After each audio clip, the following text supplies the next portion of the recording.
Oke, sekali-sekali kita bahas mengenai kamera ya, karena gue lumayan apa ya, sedikit ke-trigger untuk yang lagi hype. Ya, sebelum bukan ke-trigger sih, gue pecinta Sony kamera, bener-bener istilahnya gue Sony banget. Iya, dan gue juga pemula, dan inilah kamera Sony yang kedua yang selama ini yang gue milikin. Gue banyak belajar dari berbagai macam brand, dari ada Fuji juga, Canon juga. Untuk basic-basic, awalnya gue juga pakai A6000 dan sekarang ZV-E10 Mark I ya guys. Dan sekarang yang mau gue bahas adalah Mark II yang belum lama launching, yang bedanya 35 bulan, kurang lebih 3 tahun lah ya. Buat kalian yang nonton, sebelum gue lebih lanjut, ini agak sedikit lama ya. Jadi buat kalian yang bukan pemula, ini bukan video yang tepat buat kalian tonton karena akan takutnya ke-trigger ya. Gue tidak apa ya, mendiskreditkan siapapun, karena gue mau nge-share supaya tidak tersesat dengan banyaknya launching produk-produk kamera baru, fitur-fitur baru dan lain-lain. Itu bebasnya produsen ya mau produksi apapun, karena ya mereka yang produksi ya bebas, kalau mereka mau keluarin produksi setahun 2 kali juga nggak ada masalah. Cuma kembali lagi, ini buat yang beginner ya, buat pemula. Buat kalian yang punya budgetnya, silakan. ZV-E10 Mark II itu udah oke, udah bisa ngerekam 4K 60 frame per second, 10 bit, udah bisa pakai auto LUTs di dalam kameranya, langsung bisa apply LUTs. Buat kalian yang nggak paham LUTs itu apa, 10 bit apa, berarti video ini cocok buat kalian. Tapi buat kalian yang udah paham, kalian lagi mencari kamera yang buat komersil, nggak cocok nonton video ini buat pemula aja ya guys. Jadi benar-benar buat pemula, jadi supaya uh, mereka bisa lebih save budget dibanding beli yang termahal. Kecuali kalian no limit ya, duitnya no limit, silahkan. Berarti kalau no limit nggak mungkin kalian nonton video ini juga langsung ke toko kamera langsung beli. Oke, perbedaannya tuh hanya nggak terlalu signifikan guys, cuma hanya bedanya yang baru Mark II itu secara teknis ya gue jelasin, beda 2 megapiksel aja. Yang ini 24, yang Mark II 26. Gripnya lebih tebal, bodinya sedikit lebih gede, gede dikit lah, sama lebih berat dikit doang, sekitar beberapa puluh gram aja bedanya. Lalu yaitu 4K udah bisa 60 fps, yang ini 4K 30 fps. Dan selebihnya titik fokusnya lebih banyak, sekitar 700-an, ini 400-an. Yang signifikan itu sih, selebihnya ya untuk lebih ke fitur untuk membuat video. Jadi buat kalian yang mencari kamera yang fiturnya advance, itu cocok banget. Misalnya kalian mau bikin komersil atau mau bikin iklan, itu boleh banget. Tapi kan balik lagi, biasanya buat komersil pasti kebanyakan menggunakan full frame. Kembali lagi selera dan referensi masing-masing. Tapi buat kalian yang pemula, jangan sampai terjebak kayak gue. Di saat dikala gue, walaupun gue nggak punya budget, gue bingung, oh gue ngeliatin A7C, A73, A74, dan lain-lain seterusnya sampai paling mahal, sampai paling murah. Gue bingung beli kamera yang mana yang terbaik, karena gue mikirnya gue mau beli kamera satu yang bisa dipakai tahan lama. Buat kalian yang belum punya kamera sama sekali dan budgetnya misalnya 10 atau 11 juta, ya lebih baik ambil ZV-E10 Mark I atau Sony A6400. Walaupun udah agak sedikit lawas ya, tapi tetap bertahan harganya. Balik lagi, tergantung referensi. 6400 menangnya ada viewfinder. Viewfinder itu untuk membidik ya. Dan kalau ZV-E10 lebih ke hybrid, dia nggak ada viewfinder, jadi benar-benar buat foto, video.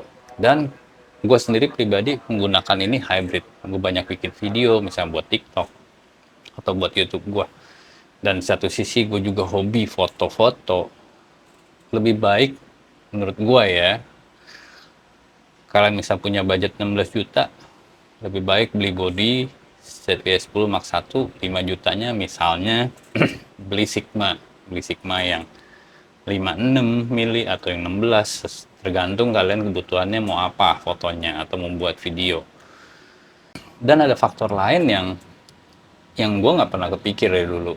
Gue pikir pokoknya gue mau beli kamera yang paling terbaru biar gue bisa ngedit, gue bisa belajar. Betul banget guys, gue melewati proses itu semua gak macem, dan tools pendukungnya itu pun juga nggak murah guys. Jadi dibanding kalian beli body yang mahal, kalian harus pikirin kalian harus punya laptop yang mendukung buat ngeditnya 4K. 4K itu filenya besar. Atau kalian mau ngedit color grade, misalnya kalian menggunakan DaVinci Resolve atau kalian menggunakan Mac pakai Final Cut Pro. Tentunya Final Cut Pro memakan ruang penyimpanannya cukup besar, cache-nya. Tentunya SSD-nya juga harus besar laptopnya. Dan nggak murah guys, bener-bener nggak murah untuk alat pendukung buat kalian membuat berkreasi, membuat konten, atau kecuali kalian cuma foto-foto aja ya. Jadi gue sendiri, gue selama ini gue mengedit video, gue tidak pernah menggunakan laptop, gue hanya menggunakan CapCut. Gue langsung transfer dari kamera ke handphone gue ini, dan bukan iPhone. Ini gue mengedit di Android. Gue sendiri gue ada iPhone, tapi gue kapasitas iPhone-nya cuma yang 64, ini 256. Gue ngedit di Android. Jadi mana yang kalian mau korbanin? Karena kalau kalian punya budget ya silakan kalian beli Mac, kalian beli SSD. Belum kalian beli external mic kalau kalian supaya hasilnya bagus suaranya. Belum beli lightning atau beli segala macam. Jadi banyak yang kalian harus pikirin kalau kalian adalah baru yang mau terjun atau mau beli kamera atau kalian mau foto-foto. Pasti kalian mengeksplor, gue pakai lensa kit kayak gini hasilnya, gue pengen beli lensa prime lens yang misalnya 56 mili atau 16 mili yang kayak gue pakai ini sekarang, Sigma 16 mili untuk vlog. Jadi buat temen-temen yang baru belajar, gue nggak mau sampai kayak gue dulu, gue bingung mau beli apa dulu.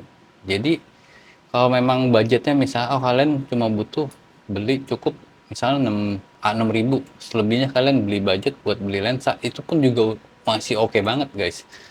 Buat foto juga oke, buat video juga oke, buat konten sehari-hari, buat kayak bikin video TikTok juga oke. Masih lebih dari cukup, bener-bener masih lebih dari cukup. Kalian misalnya menggunakan A6000, selebihnya kalian budgetnya kalian bisa beli laptop, kalian bisa beli lensa. Jadi banyak hal-hal yang kalian bisa pertimbangin dibanding kalian beli body yang sangat mahal.